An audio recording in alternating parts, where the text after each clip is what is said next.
Bienvenidos y bienvenidas a este nuevo diálogo, diálogos que son charlas con un formato muy práctico y distendido, nada convencional, y que hoy vamos a tener aquí un profesional de cáncer de pulmón, ¿no? Que es el doctor Enric Carcereni, al cual pues le agradecemos la presencia aquí, y también al Grupo Español de Cáncer de Pulmón. Bienvenido, Enric. Nada, es un placer tenerte aquí, y si me permites, pues para que todo el mundo te conozca algo mejor, leo una breve reseña de tu currículum, y luego ya pues tú puedes dar la bienvenida, decir lo que te apetezca, y empezamos a contestar las preguntas o aquellas dudas que formulen los que estamos aquí. Bueno, pues el doctor, a ver, que lo tengo aquí. El doctor Enric Carcereni trabaja actualmente como especialista en el Servicio de Oncología Médica del Instituto Catalán de Oncología de Badalona, donde forma parte de la Unidad de Tumores Torácicos desde el 2008. Actualmente es coordinador de la Unidad de Tumores Torácicos, Sarcomas y Tumores del CNC y director adjunto de Badalona. Es licenciado en Medicina y Cirugía por la Universidad de Navarra. Completó su formación como especialista desde los años 2000 a 2004 en el Hospital Universitario Puerta de Hierro de Madrid, y posteriormente cursó el máster de Oncología Médica y Oncología Molecular en el CENIO. Además, el doctor Carcereni es miembro del Comité Ejecutivo del Grupo Español de Cáncer de Pulmón, como os he dicho antes, ocupando la vicepresidencia segunda.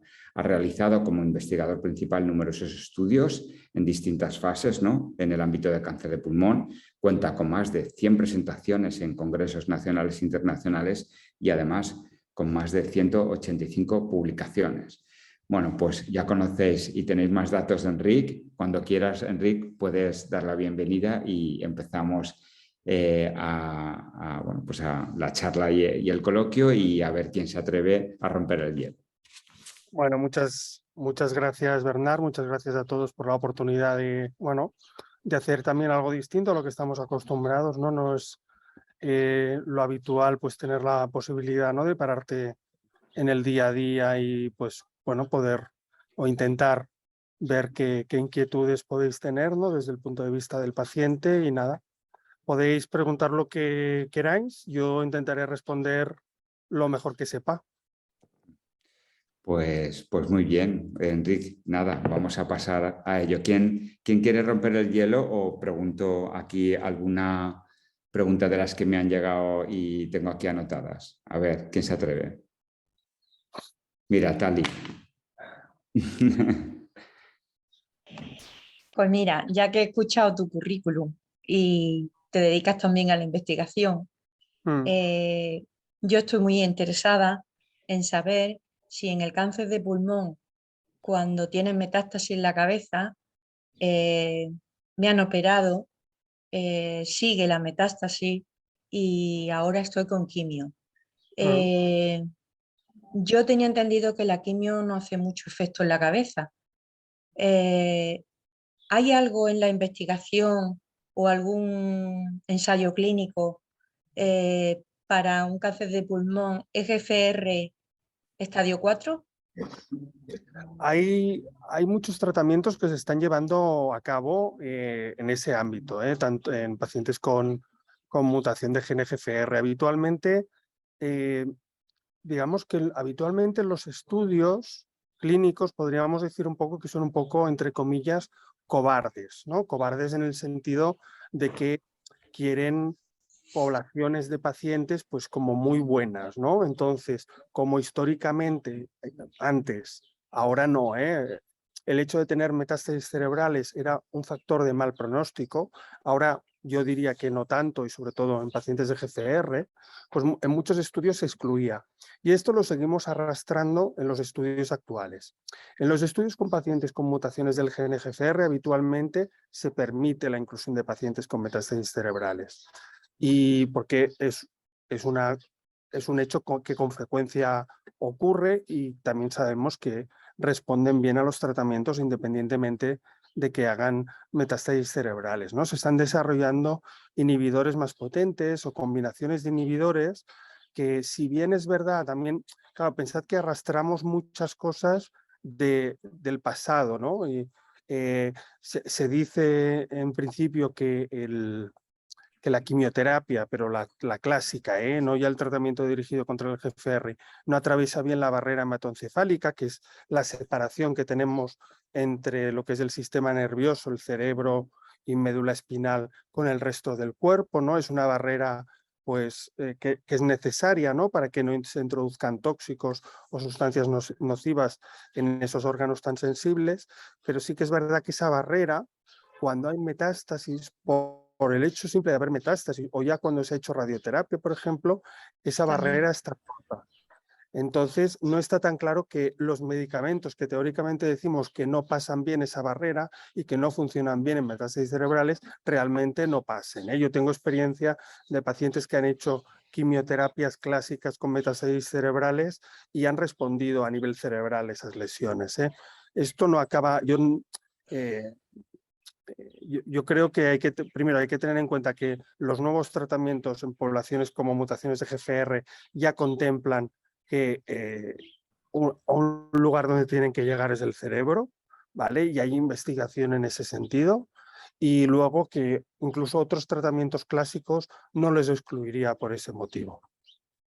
Bueno, pues a ver si hay suerte, porque yo he estado con 3 años con osimertinib, porque he tenido una mutación, Sí. pero la mutación que he tenido, cuando me han hecho la operación de la metástasis en el cerebro, han visto que la que tenía en el cerebro era la primera, no tenía la mutación, era la LGF, en la primaria. Entonces, Sí. bueno, ahora estoy con... Una resistencia, ¿no? Sí, no era de la resistencia y no sé si es que los imertinib no iba bien, no sé. El caso es que incluso con la operación aquí sigue la célula. Pero bueno, En hay fin, otros tratamientos que se pueden hacer, ya no solo de tratamientos por venas, sino también radioterapia y otras es que opciones radioterapia ya he tenido también. que has tenido. Pero seguro que hay estudios en marcha y hay opciones en marcha, que eso es cuestión de Pues ver. espero, esa era mi pregunta, que si hay algo en marcha. Sí, sí que hay, sí que hay. Hay opciones, tanto, digamos, eh, opciones que podemos considerar estándar, que se pueden hacer en cualquier sitio.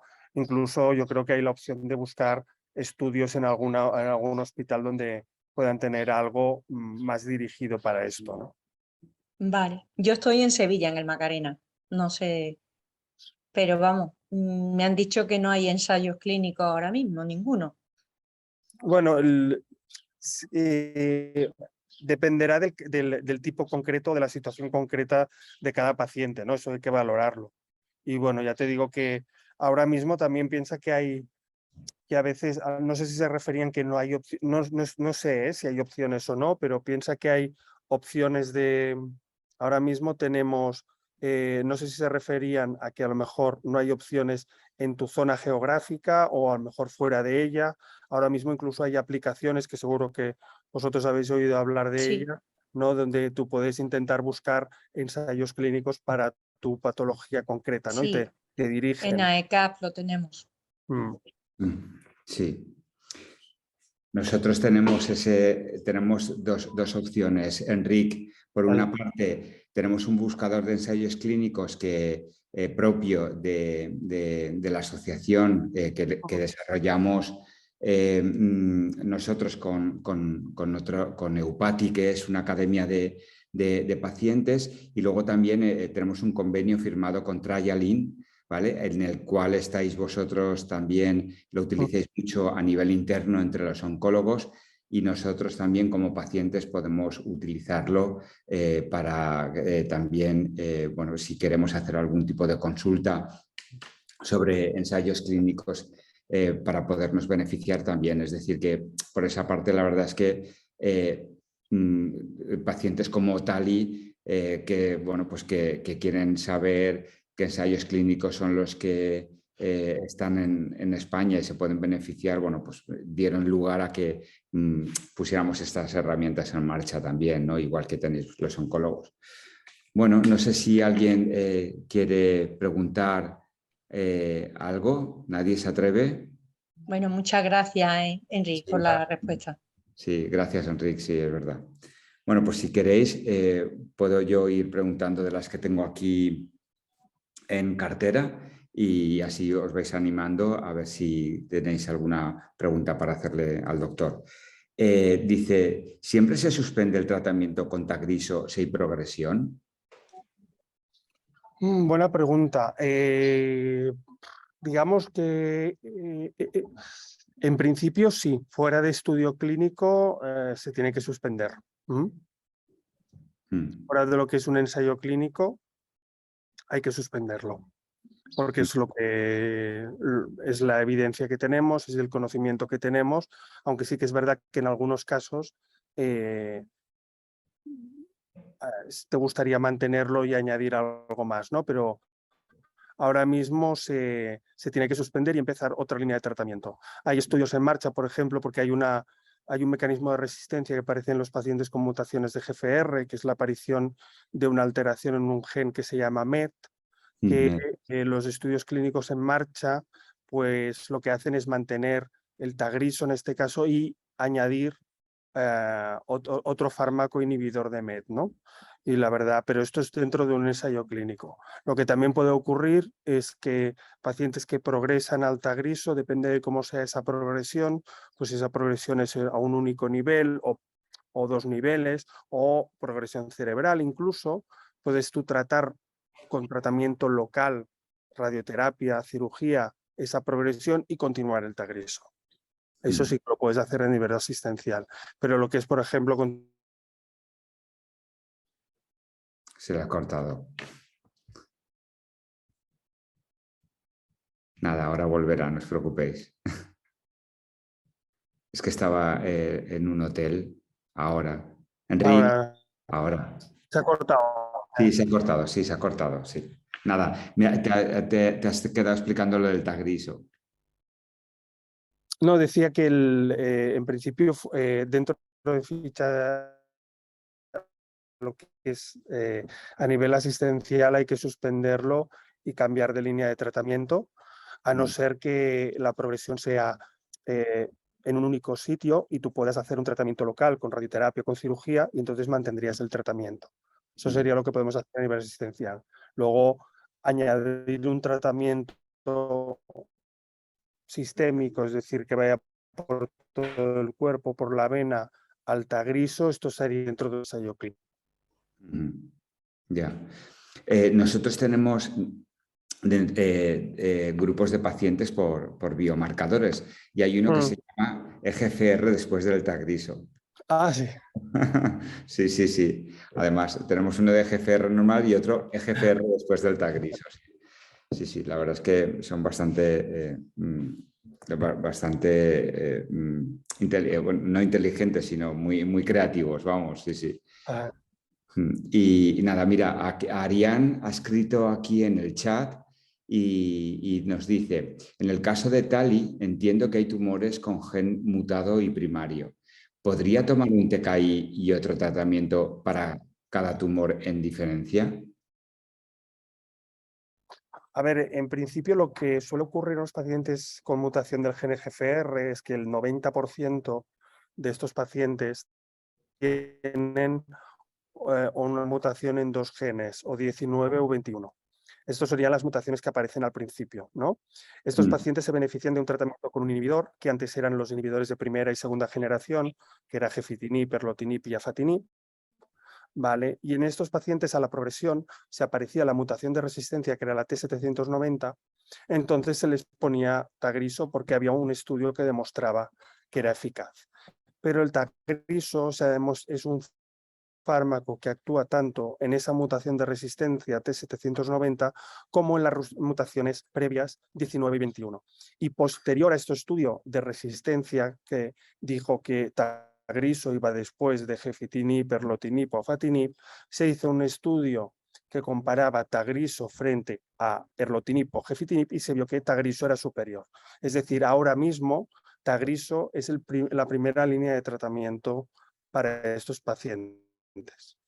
O sea, digamos que los que ya no lo usamos con la aparición de la resistencia, ya digamos, no miramos esa mutación de resistencia porque ya lo usamos ya al principio cuando detectamos la primera mutación. Sí que es verdad que se están desarrollando nuevos fármacos porque hay otra mutación que aparece a la progresión de Tagrisso, no en todos los pacientes, ¿no? Que es la 797, si no me recuerdo mal, y ahora hay fármacos desarrollándose en esa condición, ¿no? Ya, muy bien, gracias, Enrique. Pregunta también Arián si nos puedes aclarar la diferencia entre resistencia y mutación, Enrique. A ver, lo que ocurre en los pacientes con cáncer de pulmón habitualmente, bueno, ahora cada vez hay más, pero clásicamente era alrededor de un 20% en población no asiática, ¿no? Estos pacientes suelen ser no fumadores, más mujeres, ¿no? Y suelen tener una alteración molecular. La más frecuente era la mutación del gen EGFR, pero hay otras alteraciones, como puede ser AILK, que no es una mutación, sino un reordenamiento, y hay otras, ¿no? Como puede ser la mutación de BRAF, la mutación de HER2, ¿vale? En este grupo de pacientes, ¿no? Esta mutación hace que el tumor tenga una ventaja sobre las células normales, ¿no? Al tener esta mutación hace que esa célula maligna pues tenga mayor capacidad de crecimiento, de multiplicarse, de hacer metástasis, ¿no? De crecer más rápido, digamos, que la población normal de células. Y por eso se produce el tumor y se producen las metástasis y se escapa ese tumor del sistema inmunitario, ¿no? Y esto seríamos la alteración que tú ves al principio. Hablamos de resistencia.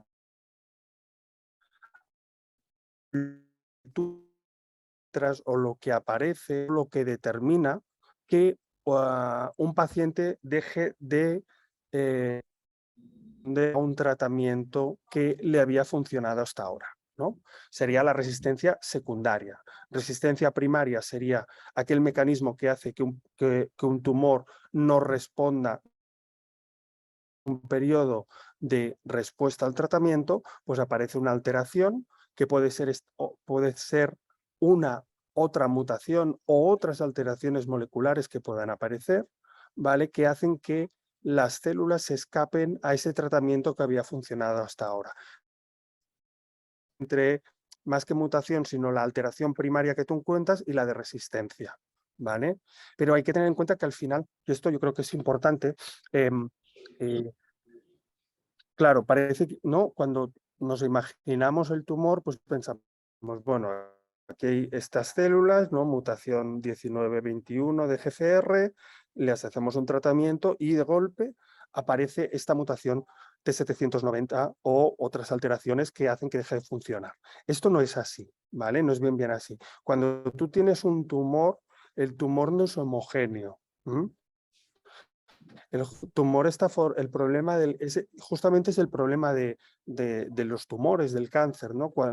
El tumor está formado por un grupo de células, ¿vale? Y esas células no son iguales entre ellas. Comparten ciertas características y otras no. Entonces, dentro de, por ejemplo, un tumor, porque estamos hablando sobre todo de GFR, pero sería aplicable a cualquier tipo de tumor. Cuando tú tienes un tumor con varias poblaciones, tú le das un tratamiento, en este caso, imaginaos que damos osimertinib de entrada, este tumor va a eliminar aquellas células que tengan la mutación del 19 y del 21 con la T790, pero aquellas células que tengan 19 y 21 otra alteración o que no tengan 19 y 21 no van a responder al tratamiento. Y son las que, digamos, tú consigues que el tumor baje porque destruye estas células, pero quedan unas cuantas, que son las que son resistentes al tratamiento. Y son las que tarde o temprano van a crecer otra vez y van a dar esa población, ese tumor resistente, que es resistente a ese tratamiento. Entonces, otro tratamiento puede hacerlo disminuir y otra vez va a volver a crecer porque habrán resistido un grupo de células que son resistentes también a ese segundo tratamiento, ¿no? Entonces, claro, también por eso cada vez que hacemos un tratamiento, digamos, cada vez nos cuesta más que el tumor responda, porque son, al final, esas células son células que cada vez son más resistentes al tratamiento. No sé si me he Sí, explicado bien. lo has explicado súper bien, Enric. Y Ariane, que es súper activa, muchísimo, dice, cuando hay reordenamiento ALK, eh, todas las células del cuerpo están fabricando la proteína mala o solo algunas células. El gen ALK que se ha fusionado a ML4 lo ha hecho en todas las células. No sé si te la Sí. quieres.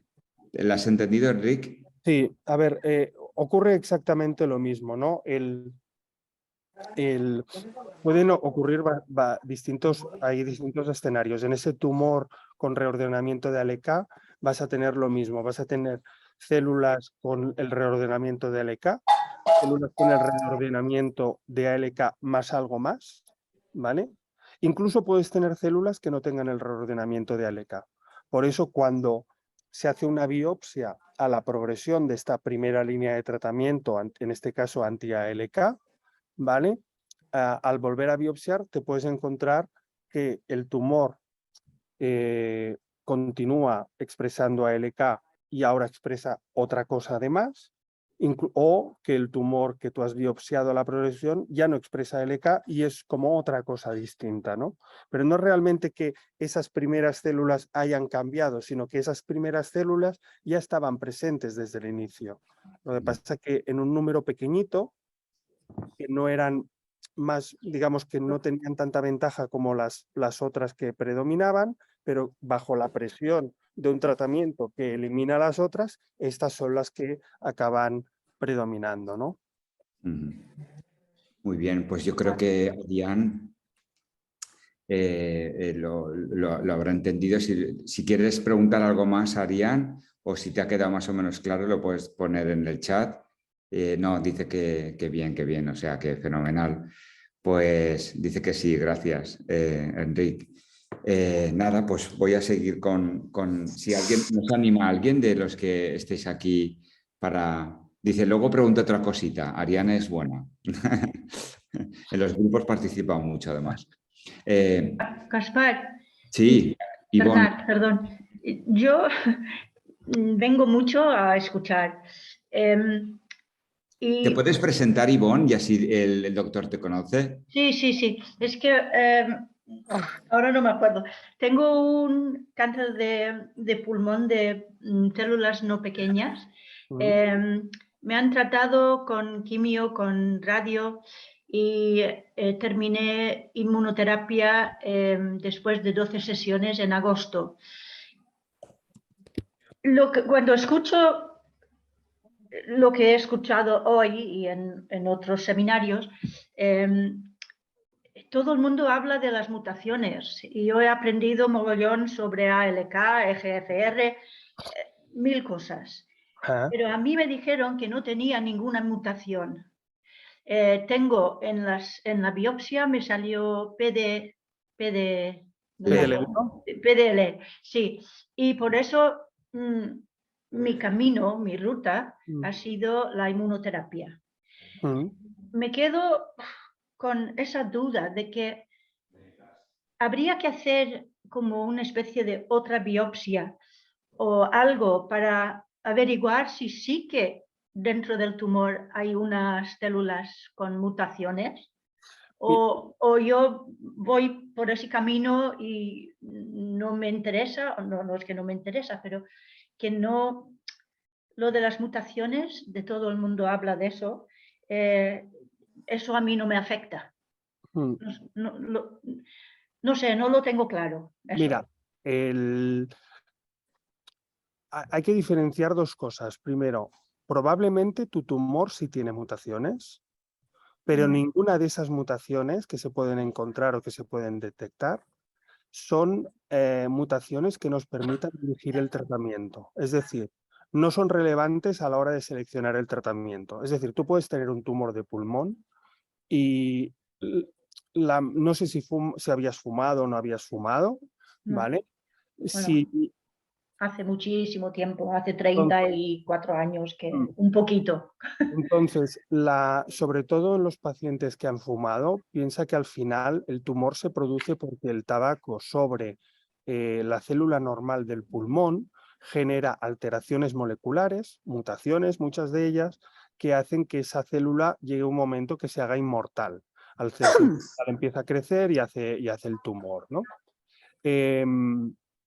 Pero la mayoría de tumores sí que tienen alteraciones moleculares o mutaciones que tú puedes llegar a detectar, pero solo una pequeña proporción de pacientes, ¿no? Que está alrededor de un 20%, ahora quizás un poquito más porque se han añadido otras alteraciones, pero esos pacientes, y que habitualmente son no fumadores, sí que su tumor está relacionado con la aparición de mutaciones o alteraciones como LK, ¿no? Que cuando tú las detectas, esas alteraciones lo que hacen es que el tumor sea, debido a esa causa, el tumor es muy sensible a esa alteración, entonces es lo que le da fuerza, digamos, o lo que le da la capacidad de ser un tumor, con lo cual si tú eres capaz de bloquearlo, vas a ser capaz de controlar el tumor.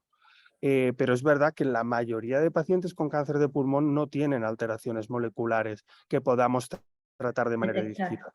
Eso no quiere decir que no tengan, pero digamos que, claro, hablamos muchas veces de pacientes con mutaciones en cáncer de pulmón cuando tenemos aquellas alteraciones que tenemos un tratamiento que podemos dirigir detrás, pero es verdad que la mayoría de pacientes no tienen alteraciones moleculares. Esto puede ser, y por otro lado, pueden pasar dos cosas. Bueno, hay distintos, en tu caso, o en un caso como el tuyo, puede haber distintos escenarios.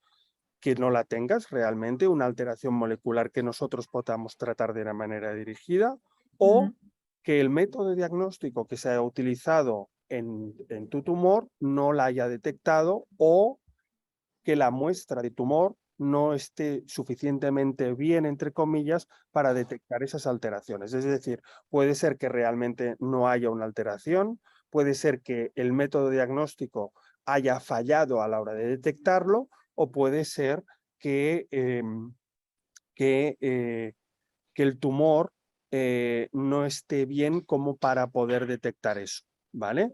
Puede haber esas tres opciones. Lo más probable es que si te lo han mirado no la tengas, pero habría también, digamos, la opción de que fuera un fallo o bien de la muestra del tumor o bien del método que han utilizado para analizarlo. Pero seguro que tu oncólogo lo ha revisado y lo ha mirado, y muchas veces si en un primer momento no encontramos una alteración y luego la enfermedad por lo que sea vuelve a crecer, muchas veces nos planteamos volver a biopsiar esa enfermedad y volver a hacer el análisis, porque tanto el diagnóstico como el tratamiento está evolucionando muy rápido. Sería cuestión de pedir. Bueno, yo creo que es cuestión biopsia pero cualquier duda que tengáis, hablarla con vuestro médico, Yo creo que yo es lo que creo que es fundamental. Oye, pues esto, lo que mismo que me estás comentando ahora, yo creo que estaría bien. Oye, mira, he estado en un foro que han hablado, que se habla mucho del tema de las alteraciones moleculares, que tú puedes dirigir un tratamiento como la mutación de GFR, y yo sé que tú me lo has mirado, pero no hemos encontrado nada. Puede ser que sea porque, o sea, ¿valdría la pena volver a mirarlo? ¿Tú crees? Y eso hablarlo abiertamente con tu médico, ¿no? Yo creo que no hay ningún problema. Igual que, en la asociación. todos los Este es el presidente de la que asociación. nos dedicamos a esto, también estamos muy abiertos y entendemos perfectamente que con el tipo de enfermedad que estamos hablando y con con lo que puede llegar a ser un tumor de pulmón, entendemos perfectamente que tengáis inquietud, incluso que necesitéis o queráis hacer segundas opiniones, ¿no? Y valorar, pues oye, porque claro, esta enfermedad es suficientemente grave como para que, digamos, el tratamiento que hagas o lo que estés el camino que hayas decidido tomar, pues estés suficientemente seguro que es el que quieres hacer, ¿no? Y no tengas dudas. Yo es lo que siempre digo, ¿no? Que a mí no me parece mal que podáis valorar incluso una segunda opinión, o sea, que podáis plantear dudas o que podáis plantear una segunda opinión, porque lo principal, en este caso el centro de esto, al final sois vosotros, ¿no? Y vosotros sois los que tenéis que estar convencidos de lo que estáis haciendo. Ya, ya. Sí. No, es que estoy estable. Los tratamientos han funcionado y voy bien. Ahora, cuestión de la próxima consulta con la oncóloga será después de un TAC el próximo mes y a ver si hay algún cambio. Pero eso sí, preguntar si hay algún cambio, pues entonces preguntar si se puede volver a hacer biopsia para ver si hay mutaciones. Y si no lo hay, y tienes dudas también, hablar, yo creo que es fundamental la relación que podamos establecer y la confianza que podamos tener, ¿no? Que podáis tener, sobre todo. Son cortas las consultas porque ella va rápida con todo el mundo, que es lamentable eso, pero bueno. Eso es un mal endémico, quiero decirte, claro. ¿Nos gustaría dedicarle más tiempo? Sí, nos gustaría dedicarle más tiempo, pero a nivel nos cuesta porque no lo tenemos, ¿no? A veces, bueno, ya sabéis, a veces hay listas de, ¿no? Claro, nosotros no somos como otras especialidades donde se pueden permitir que un paciente venga a una segunda visita 3 meses después de lo que le tocaría. En el caso de un paciente con un tumor y concretamente con un cáncer de pulmón, pues si un día tienes 10, fenomenal, y si al otro día tienes 25, pues los tienes que ver, porque no puedes dilatar esa visita, ¿no? Pero... Bueno, muchas gracias. Estupendo. Gracias, Ivonne, por tu participación. Tenemos alguna pregunta más y también Celso con la mano levantada, pero quiero remarcar que tú has dado en el clavo, Enrique, es decir, yo creo que lo más importante es que nosotros, por ejemplo, hacemos estos diálogos, ¿no? Y también hacemos muchos webinarios porque creo que los pacientes tienen que ir lo más informados a vuestra consulta, intentar que, bueno, pues que esa información, ¿no? O aquellas dudas que puedan, que se les puedan ocurrir, ¿no? Pues que os las pregunten, aunque tenéis, sé que el tiempo limitado, pero sí que es cierto que eso da o aumenta el grado de confianza entre vosotros y nosotros, y luego, por supuesto, también cuando nos vamos a casa con las dudas resueltas, pues quieras o no, eso influye mucho en nuestra calidad de vida. Entonces por eso creo que es importante que preguntéis y que os informéis y que todos estos foros pues sirven para eso, para que vayáis con los deberes casi hechos a las consultas. Bueno, pues Celso, yo pregunto lo que ha contado aquí Ariane en el chat. He pedido la palabra porque bueno, mi pregunta que ya hice en la inscripción está un poco relacionada con la que habrá expresado Ivonne. Yo soy paciente de cáncer de pulmón desde hace 2 años y medio. Tengo, le llaman un adenocarcinoma infiltrante en estadio 4 y llevo 2 años y medio con tratamientos sistémicos, terapia, inmunoterapia y ahora últimamente, hasta hace 6 meses, un ensayo clínico también de 2 tipos de inmunoterapia que me provocó la neumonitis. Se suspendió el tratamiento, llevo 6 meses sin tratamiento, pero tampoco ha progresado la enfermedad. Está más o menos tal como estaba. Entonces ahora se ha planteado el hacer una nueva biopsia, porque supongo que en un principio se hizo una, supongo que menos extensa y ahora supongo que se va a ampliar perfectamente.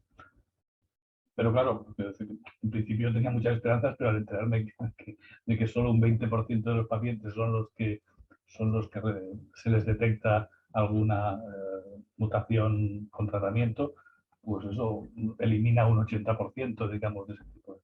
¿Qué opciones hay para ese 80% si no tengo yo, o no tenemos, en fin, los que estemos en esa situación, una mutación una mutación que además tenga tratamiento, ¿no? Porque supongo que habrán, igual hay mutaciones en las que todavía no se ha descubierto un tratamiento efectivo. Bueno, ¿qué opciones hay?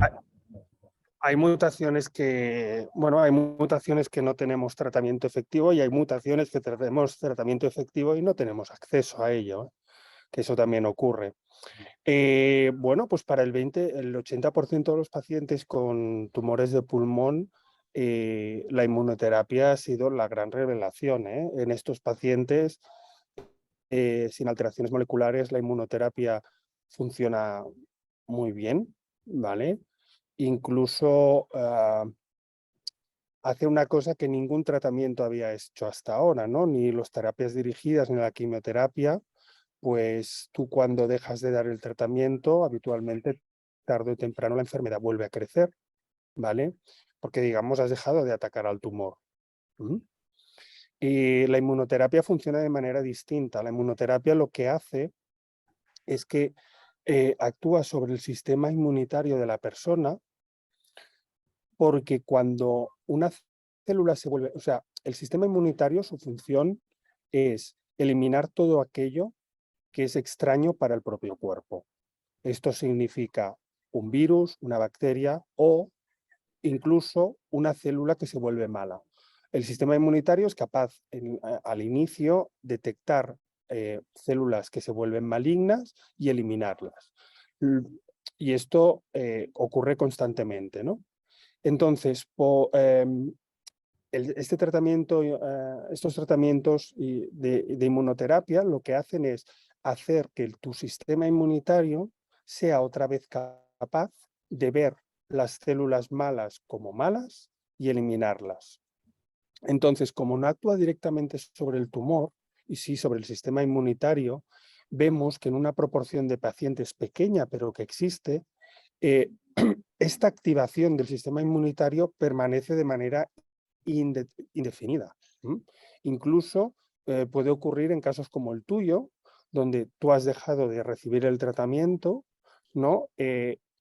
Pero si tu sistema inmunitario se ha reactivado y ha sido capaz otra vez de ver al tumor como algo ajeno al cuerpo, esto lo puedes controlar de manera indefinida. Entonces, bueno, antes solo teníamos la quimioterapia, ¿no? Para esta mayoría de pacientes que no tienen una terapia dirigida, y ahora tenemos, pues bueno, gracias a Dios, la inmunoterapia sola o en combinación con quimioterapia, ¿no?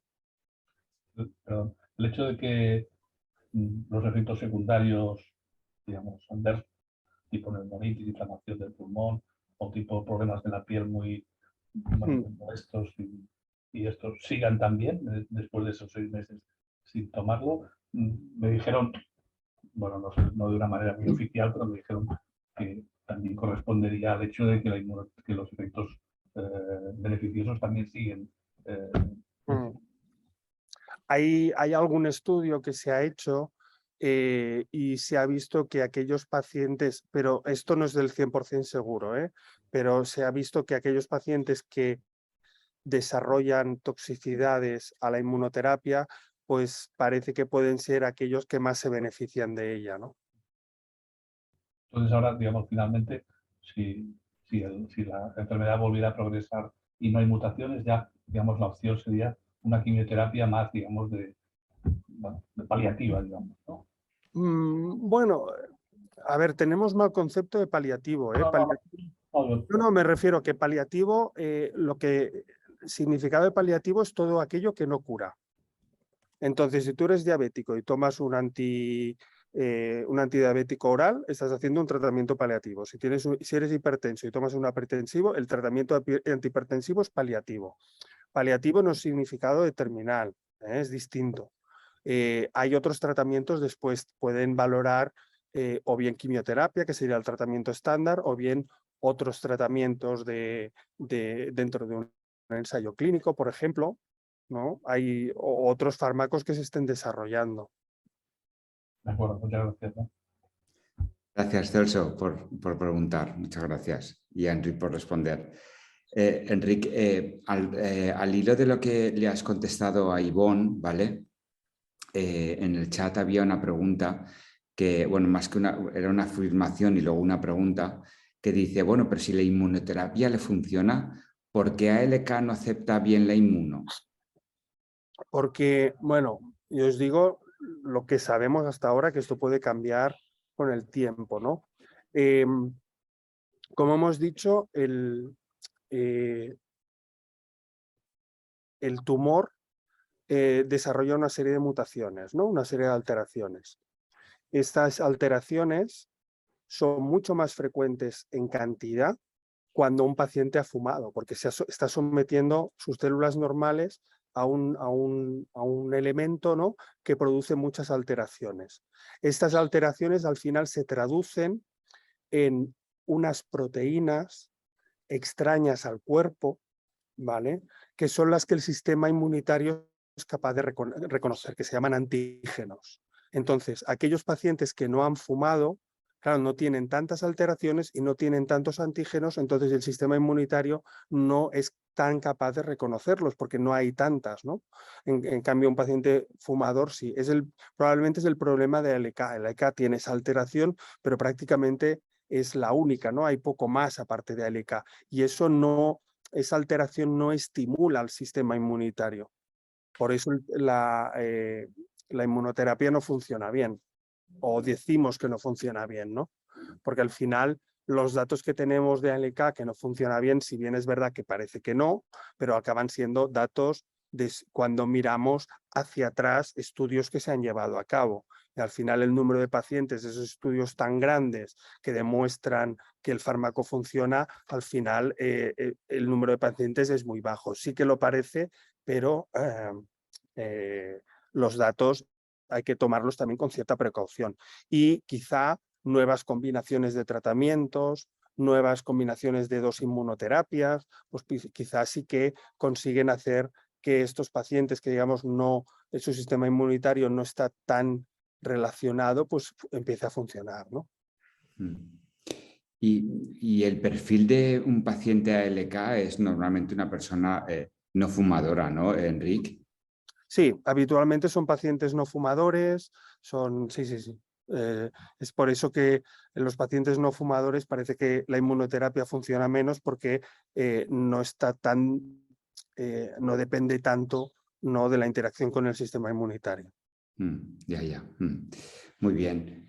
Pues muchas gracias, Enric. A ver, quisiera... A ver, espérate. Dice, yo dejo preguntas, si se pueden responder, genial. No quisiera abusar, pero bueno, no abusas. Arián, ¿la terapia de protones funcionaría para ALK positivo en estadio 4? ¿La terapia de? Protones. La terapia de protones no deja de ser Perdón. Es una radioterapia y entonces habitualmente la radioterapia se utiliza como un tratamiento local. No sirve para todo el cuerpo, que sería un estadio 4. Puede servir para ciertas localizaciones de pacientes con estadio 4, ¿no?, pero no para todo. Lo que te permite la protonterapia es dar dosis más altas y más seguras de radioterapia. Ya. Vale, y luego te pregunta, ¿las células dendríticas funcionaría para ALK? Las células dendríticas se han estudiado como vacunas para el tratamiento de los pacientes con cáncer. Ahora mismo es todo muy en investigación, ¿no? Y aprobado no hay nada de células dendríticas. Pero que realmente ¿qué son? No sé, porque a lo mejor aquí hay pacientes que no saben muy bien lo que Las células dendríticas, son un tipo de población de células que están implicadas en el sistema inmunitario, que habitualmente son las células que son células que suelen presentar esa proteína anómala, ese antígeno que hemos dicho que le sirve al sistema inmunitario para reconocer al tumor y atacarlo. Pues hay una célula, digamos, que coge esa proteína, la manipula y la externaliza y la presenta a las poblaciones de células inmunitarias, que son las que atacan al tumor, que en este caso serían los linfocitos T y B.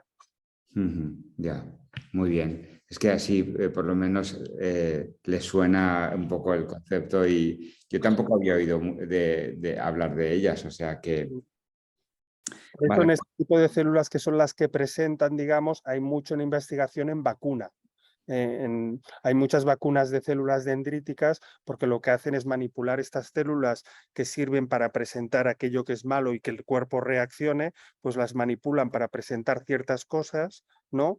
Que harán que el sistema inmunitario del cuerpo reaccione y ataque esas proteínas malas que las presentan estas células manipuladas, pero al final las presenta el tumor también, ¿no? Ya, sí. Un mundo, Enrique. Vale, pues a ver, por ejemplo, esta es un poco larga, pero bueno, voy a leerla, ¿vale? Dice, dentro de los tumores raros de pulmón está el hemangioendotelioma epitelioide, un tumor vascular maligno y raro que puede afectar a diferentes órganos, entre ellos los pulmones, ¿no? Dice, ¿se tienen en cuenta también estos tipos de tumores u otros tumores raros, aunque sean minoritarios? ¿Y hay algún protocolo establecido para el control de estos tumores? Este tumor entraría dentro de lo que conocemos como un sarcoma. Un sarcoma, ¿no? Entonces, los especialistas que suelen tratar este tipo de tumores son los especialistas que llevan tumores, que llevan sarcomas. Es un tumor que tiene tratamiento. Lógicamente, la evidencia que tenemos o los tratamientos que tenemos acceso están menos desarrollados que en otras enfermedades, justamente por lo que he dicho, ¿no? Porque es poco frecuente. Entonces, por un lado, hay menos interés, ¿no? En desarrollar tratamientos contra las enfermedades más raras, y por otro lado hay menos opción de poder hacer estudios con estos tumores, ¿no? Porque hay pocos pacientes. Sí, bueno, claro, al considerarse minoritarios, pues claro, la investigación también es como mucho más selecta, ¿no? O sea, mucho más académica. Claro, las empresas farmacéuticas están menos interesadas en desarrollar fármacos para enfermedades menos frecuentes. Entonces, bueno, todo es que se muerde la cola, ¿no?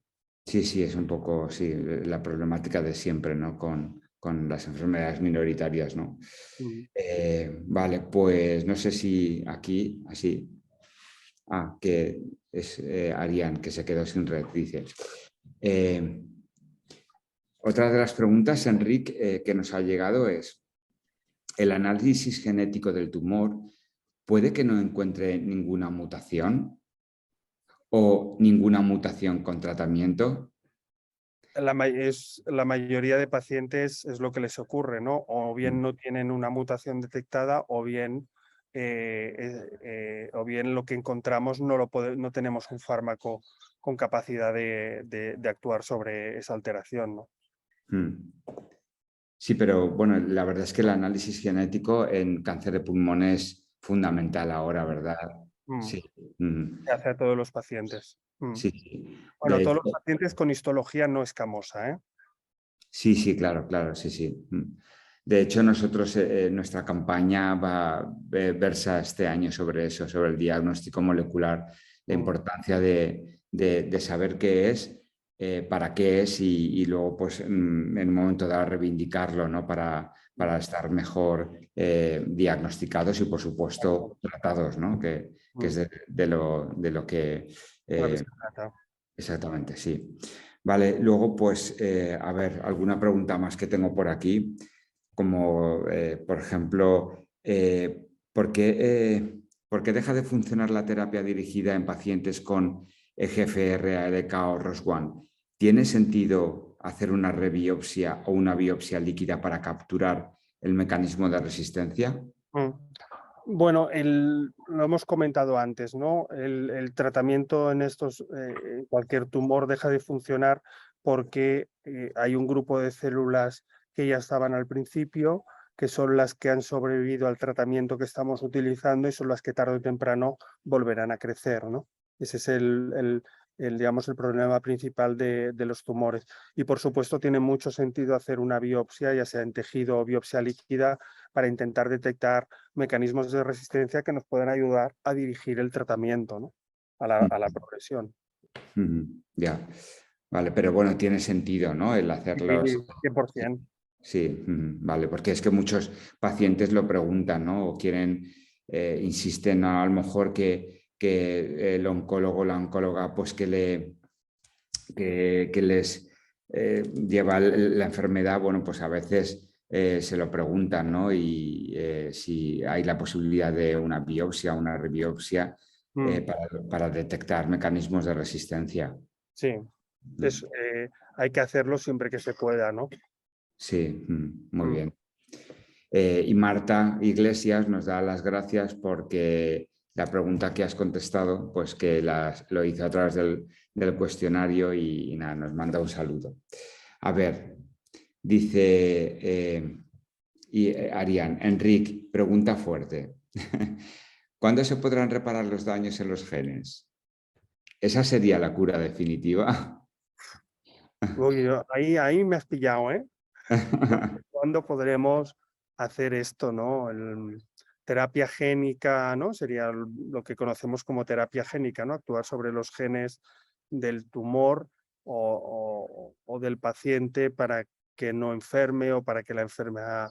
Claro, yo creo que aún estamos, bueno, aún lejos, ¿no? De esto, pero no lo sé. Es que no te sé decir cuándo podría ser, ¿no?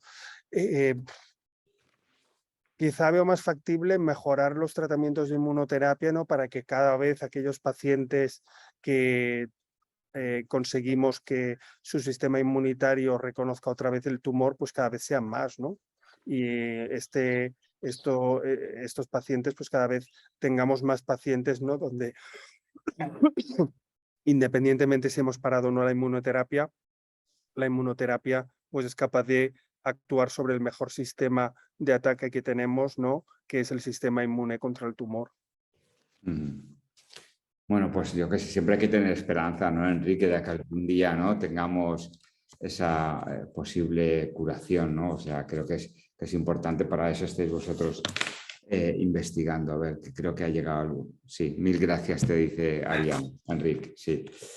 Y luego, bueno, pues hay una pregunta que también ha surgido en alguna otra ocasión, que por qué es tan importante estar inmunizado con alguna vacuna del COVID si tienes un cáncer de pulmón. ¿Tú qué recomiendas, Enrique? Bueno, sobre todo porque el riesgo de, claro, el riesgo de tener complicaciones a nivel pulmonar, sobre todo cuando...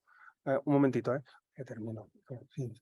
El riesgo de tener complicaciones pulmonares, sobre todo al principio del COVID, ¿no? De tener neumonías, de tener insuficiencia respiratoria, pues eran muy altas. Entonces, imaginaos en un paciente donde ya su pulmón no está bien porque tiene un tumor, ¿no? El riesgo de, bueno, incluso llegar a fallecer era más alto, ¿no? Y el riesgo de tener complicaciones. Por eso es importante inmunizarse y estar actualizado en esa inmunización, porque la inmunización no te libra de tener el COVID. La inmunización te disminuye el riesgo de que ese COVID se agrave. Claro, sí, que agrave todavía la enfermedad, ¿no? Perfecto. Vale, pues nada, llevamos prácticamente casi una hora en concreto y bueno, no sé si queréis hacer unas últimas preguntas a Enric o si queréis, bueno, pues más o menos están todas contestadas y sí que, bueno, pues si no tenéis ninguna pregunta, pues despedimos al doctor y nada, y damos por acabados los diálogos del mes de octubre y por supuesto, no sé, ¿queréis preguntar algo más o ya... Bueno, pues nada, te dan las gracias, muy amable, gracias por compartir nuestro tiempo y no sé, Enric, ¿tú quieres apuntar algo más o...? Bueno, yo sobre todo que, bueno, animaros a que habléis con vuestro médico, que cualquier duda que tengáis la intentéis solucionar, la intentéis hablar con él, que seguro que es el que os conoce mejor y os puede dar mejores inputs en relación a las dudas que podáis tener. Y bueno, y animaros a seguir haciendo lo que estáis haciendo, ¿no? Que es visibilizar el cáncer de pulmón, que por desgracia, siendo uno de los más graves, quizás de los más invisibles. Así es, y ese es nuestro trabajo y nuestra ardua tarea, visibilizar conjuntamente con vosotros, Enric, que que el cáncer de pulmón existe aparte de otros cánceres también, ¿no? O sea, que todo, sí, estamos en esa labor. Y bueno, pues nada, muchísimas gracias, Enrique, por haber estado esta tarde con nosotros, por haber compartido tu tiempo pues, contestando todas las preguntas, ¿no? que nos ha llegado, y ya se nos ha ido el doctor. Bueno, ay, quería darle las gracias. no pasa nada. Es que tenía muy amable el doctor, muy agradable la conferencia. Tenía muy mala conexión el pobre. La conexión. Sí, sí, sí. Pero bueno, nada, no pasa nada. Que si luego me llama o lo que sea, ya me despediré de parte de vosotros. ¿Os parece? Venga, Vale, hasta luego.